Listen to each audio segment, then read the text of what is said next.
बोल जयकारा बोल मेरे श्री गुरु महाराज की जय। श्री अमर ज्योति दर्शन ग्रंथ अलखदाम ब्यावरा श्री सतगुरुदेव जी महाराज की गुना से लगभग 100 किलोमीटर की दूरी पर इंदौर और भोपाल के मार्ग में ब्यावरा में एक आश्रम बनाने की मौज उठी। इस हेतु आपने 2-3 स्थान देखे। आगरा बम्बई हाईवे के समीप एक स्थान को उपयुक्त जानकर इसे सन 1996 में खरीद लिया गया। यहाँ 2-3 कमरे बने हुए थे, बाकी सारा प्लॉट खाली पड़ा था। एक बावली भी खुदी हुई थी जिसका जल बहुत खारा था, अतः ये पीने के प्रयोग में नहीं लाया जा सकता था।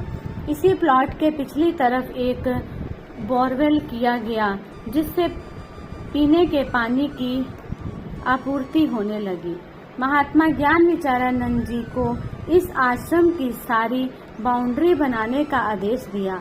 पुनः सारी रूपरेखा तैयार करवाकर श्री मंदिर और सत्संग भवन की नींव नीच कर कमलों से रखी। सेवा कार्य आरंभ हो गया। श्री अनंतपुर से श्री प्रयागधाम की ओर जाते हुए और श्री प्रयागधाम से श्री अनंतपुर की ओर आते हुए बसों द्वारा यात्रा कर रहे गुरुमुख यहाँ सेवा के लिए रुकते। महाप्रभु जी स्वयं कई दिन यहाँ विराजमान होकर सेवा करवाते।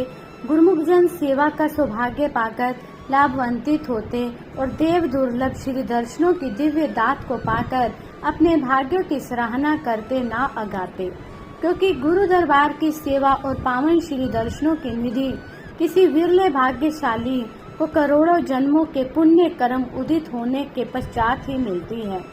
ऐसे सुखद समागम को पाकर प्रेमी गुरुमुखों के हर्ष की सीमा न रहती और वह प्रेम विभोर हो दिन रात इस सेवा कार्य में संलग्न रहते।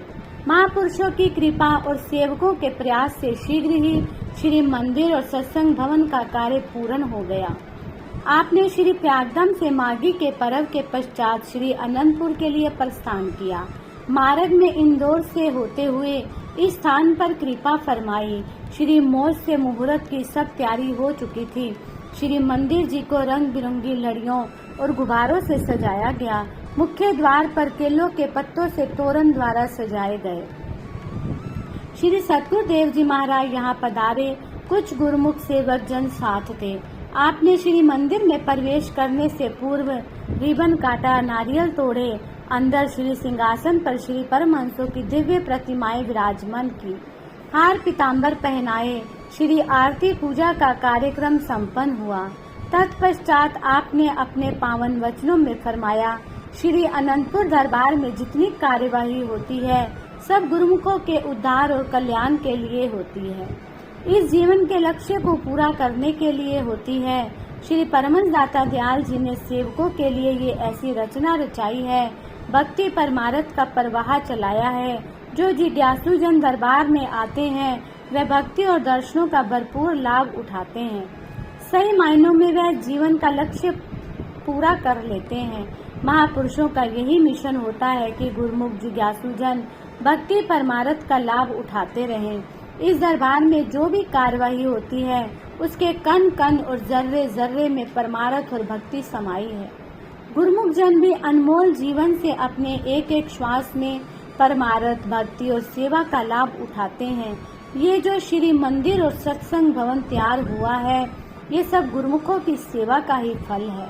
वे अपना तन मन धन और दिलो दिमाग गुरु दरबार की सेवा में लगा देते हैं और सुमरन ध्यान में रत रहकर जीवन में सच्चा आनंद भर लेते हैं। ये ऐसा आनंद है जो लोक और परलोक में खुशियाँ देता है। महापुरुषों को भी इस बात से बहुत खुशी होती है कि गुरुमुख जन जीवन में भक्ति का धन एकत्रित कर रूहानी फैज उठा रहे हैं। गुरु दरबार की सेवा करके जीवन का सच्चा लाभ उठाकर अपने लक्ष्य की ओर अग्रसर हो रहे हैं। आज जो ये मुहूर्त हुआ है हम सब गुरुमुखों को बहुत बहुत बधाई देते हैं। पावन श्री दर्शन और प्रवचनों की दात को पाकर प्रेमियों के हृदय गद गद हो उठे। श्री मुख से इस आश्रम का शुभ नाम अलखदाम रखा। गुरुमुखों ने गुरु महिमा के भजन गाए। और महाप्रभु जी के पावन श्री चरणों में शुभ मुहूर्त की कोटि बधाइयां अर्पित की। प्रसाद वितरित हुआ और इस उपलक्ष्य में भंडारे का आयोजन भी हुआ। कुछ ही समय पश्चात आपने भक्तों के आवास के लिए कमरे और लंगर बनाने एवं खिलाने के लिए भी भवन बनवा दिया। पीछे की ओर एक सुंदर पार्क बनवाया। यहाँ पुष्पों के पौधों के साथ कई फलदार वृक्ष लगवाए। आश्रम का निर्माण हो जाने पर आपने इनकी जिम्मेवारी भी स्वामी विचार पूर्णानंद जी को सौंप दी। आप श्री अनंतपुर से श्री प्रयागधाम की ओर जाते हुए वर्ष में प्रायः 2-3 बार इस आश्रम पर कृपा फरमाते। इस आश्रम के बन जाने से इस मार्ग से आने जाने वाली बसें, पिकअप एवं अन्य वाहनों को विश्राम और लंगर आदि ग्रहण करने की सुविधा प्राप्त हो गई। अनुपम धाम भोपाल।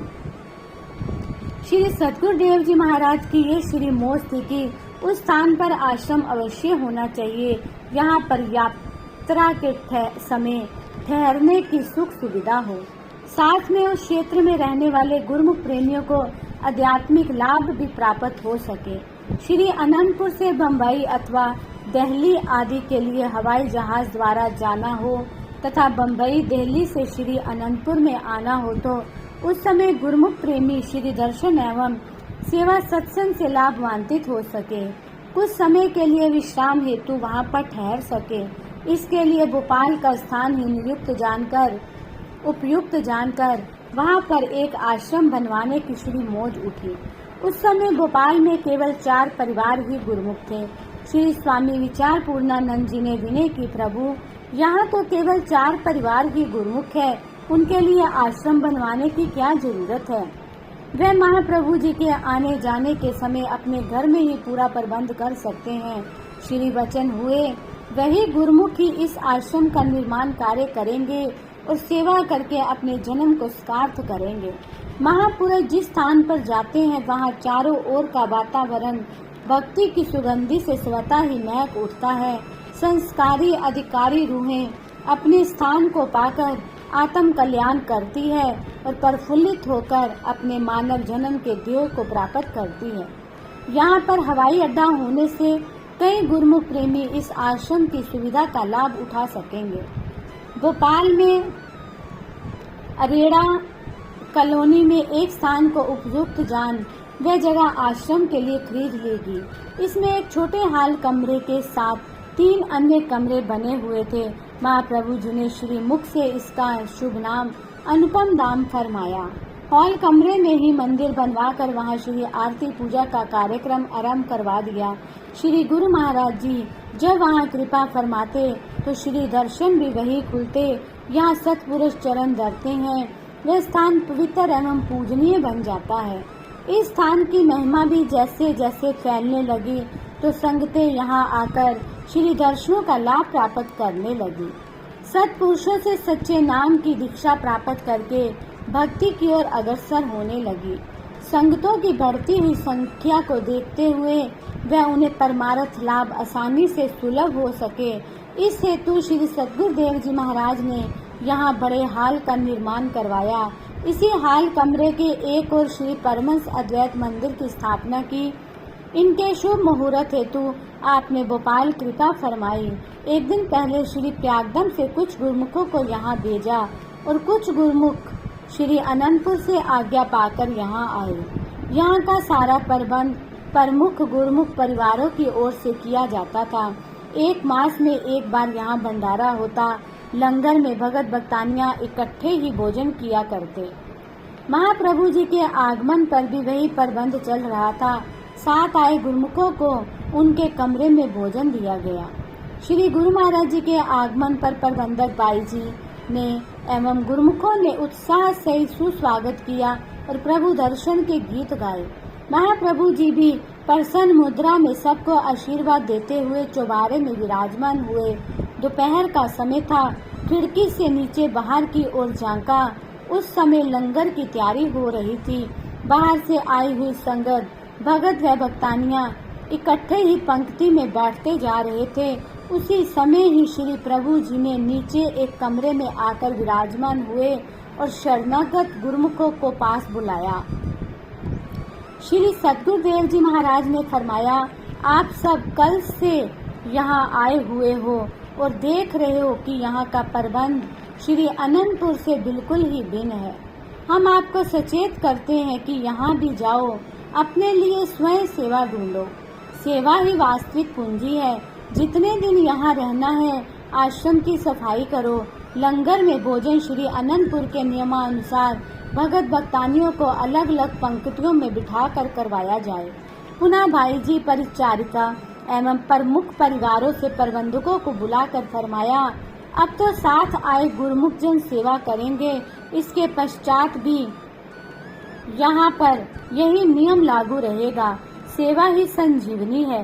जितनी जितनी सेवा स्वयं करोगे, उतना ही मन पवित्र और शुद्ध होकर भक्ति में आगे बढ़ता जाएगा। सेवा ही हमारे दरबार का आभूषण है। अतः आप अब सेवा में मशगूल रहकर अपने समय को साकार करें। श्री सद्गुरुदेव जी महाराज ने इस नव निर्मित हॉल कमरे का शुभ मुहूर्त 25 मई 1986 के शुभ दिन बहुत धूमधाम से किया। इस शुभ अवसर पर महाप्रभु जी ने श्री मंदिर जी में श्री परमहंस महान विभूतियों की प्रतिमाएं नीच कर कमलों से विराजमान की, पुष्प मालाएं पहनाकर शुभ्र भाल पर केसर तिलक लगाया। श्री आरती पूजा का कार्यक्रम हुआ, श्री वचन हुए। अगर विचार से देखा जाए तो सारे संसार में हर एक इंसान ये कोशिश कर रहा है कि उसको शारीरिक सुख समान अधिक से अधिक उपलब्ध हो। हर वक्त जीव की यही कोशिश होती है कि शारीरिक सुख के लिए सब सामग्री एकत्रित कर लूं। उसकी समझ व दौड़ धूप शरीर तक ही सीमित है। ये तो सबको ख्याल होता है कि दुकान, मकान अथवा फैक्ट्री बनाऊं, लेकिन ये ख्याल किसी को ही होता है कि मंदिर बनाऊं।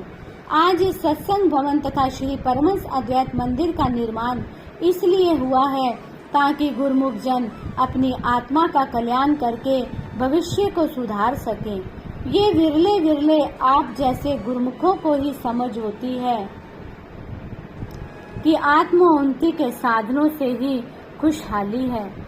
महापुरुष भी सदैव परमार्थ एवं आत्मिक कल्याण के लिए ही जीव को आगाह करते हैं। जैसे परम संत श्री कबीर साहिब जी ने कहा है, दोहा, ये दुनिया दुई रोज की, मत कर या से हेत, गुरु चरणन से लागिए जो पूरन सुख दे। महापुरुष तो समझाते हैं कि ये दुनिया 2 रोज की है। आखिर जीव को कहाँ जाना है? जो ईश्वर से ताल्लुक रखते हैं और दुनिया में दिल नहीं अटकाते, वास्तव में वही बहादुर है, सूरमा है। महापुरुषों का यही मिशन होता है कि जीव मानुष तन को पाकर असली लक्ष्य को प्राप्त करे, क्योंकि जीव जिस काम के लिए आया है, अगर वह न किया तो इसे शर्मिंदगी उठानी पड़ेगी। इस अनमोल तन के बदले 84 के चक्कर में जाना पड़ेगा। ये कितना भारी नुकसान है। गुरबानी में वर्णन आया है, अवर काज तेरे किते न काम, मिल साध संगत बज केवल नाम। दुनियावी काम तेरे काम नहीं आएंगे। सत्पुरुषों की चरण शरण ग्रहण कर, मालिक की भजन बंदगी कर, नाम की कमाई कर, विचारवान गुरुमुखी भक्ति करके यहाँ भी सुख से रहते हैं और परलोक भी सुहेला कर लेते हैं। सब गुरुमुख जन श्री वचनों की इस अमूल्य दात को पाकर सच्चे आत्मिक आनंद से सराबोर हो गए। शुभ मुहूर्त एवं बधाइयों के भजन गाए गए। सर्वत्र आनंद ही आनंद छा गया। इस खुशी के उपलक्ष्य में भंडारे का आयोजन हुआ एवं प्रसाद भी वितरित किया गया। आश्रम से कुछ ही दूरी पर एक भगत जी ने नया मकान बनवाया था। उसकी माता जी ने उस समय बम्बई अस्पताल में थी। माता जी को जब वहां पता चला कि महाप्रभु जी भोपाल में विराजमान है, उसने अपने बेटे को फोन द्वारा कहा कि मेरी हार्दिक इच्छा है कि श्री गुरु महाराज जी हमारे मकान को अपनी पावन चरण रज से कृतार्थ करें। वह भगत सोचने लगा कि भगवान को घर बुलाने के लिए कुछ सेवा होनी चाहिए। मुझ में इतनी सामर्थ्य नहीं कि मैं तुरंत ही कोई ऐसा प्रबंध कर सकूं। अभी ये विचार उसके मन में चल ही रहे थे कि अंतर्यामी श्री प्रभु जी ने उसे समीप बुलाया और फरमाया, भगत जी, आप अपनी माता जी की इच्छा को पूर्ण करें और हम आपके घर आज शाम को ही आएंगे। इन पावन श्री वचनों को श्रवण कर यहाँ एक तरफ उसकी अंतर आत्मा प्रफुल्लित हो रही थी, वहाँ दूसरी ओर मन अपनी माया फैलाने लगा। किंतु सब ख्याल हटाकर वह एक दो भक्तों को साथ लेकर अपने घर की तरफ चल पड़ा। शीघ्र ही उसने जितना संभव हो सका तैयारी की। साय समय श्री गुरु महाराज जी, महात्मा विचार परमानंद जी एवं महात्मा परम योगानंद जी को साथ लेकर उस भगत जी के घर कृपा फरमाई। उसने श्री प्रभु जी का आभार प्रकट करते हुए सेवा भेंट करते हुए विनय की, प्रभु ये मेरे तुच्छ पुष्प स्वीकार कीजिए। श्री वचन हुए, अपनी सामर्थ्य से अधिक सेवा भेंट हमें स्वीकार भी नहीं। अब इस समय आपकी माता जी के बम्बई होने पर भी उसकी अंतरात्मा कितनी प्रफुल्लित हो रही है। आपके मन में जो भी श्रद्धा भाव और भक्ति का संचार हुआ है, यही भेंट ही हमें स्वीकार है। अब आप नित्य नियम से आश्रम में आते जाते रहना। श्री आरती, पूजा, सेवा, सत्संग, सुमरन, ध्यान, इन 5 नियमों को पालन करते हुए भक्ति कमाना, यही मानव जीवन का ध्येय है। महापुरुष इसके लिए सुजाग करते हैं और उनकी प्रसन्नता भी इसी में है।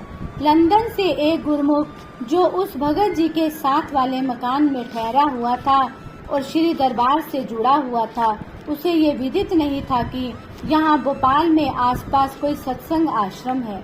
ना ही ये ज्ञात था कि श्री गुरु महाराज जी भोपाल में ही विराजमान है, परंतु उसके मन में श्री दर्शनों की तीव्र अभिलाषा थी। उसकी खुशी का कोई पारावार न रहा। जब उसे पता चला कि महाप्रभु जी तो उसके साथ वाले मकान में ही विराजमान है, वह शीघ्र ही सेवा भेंट लिए हुए वहां पहुंच गया। उसने दंडवत प्रणाम कर श्री दर्शन किए और प्रेमा अश्रुओं से श्री चरण धो दिए। विनय करने लगा, प्रभु आपने तो मेरी हार्दिक भावना को पूर्ण कर दिया है। मैं किसी विशेष कार्य से कुछ एक दिनों के लिए यहाँ आया था।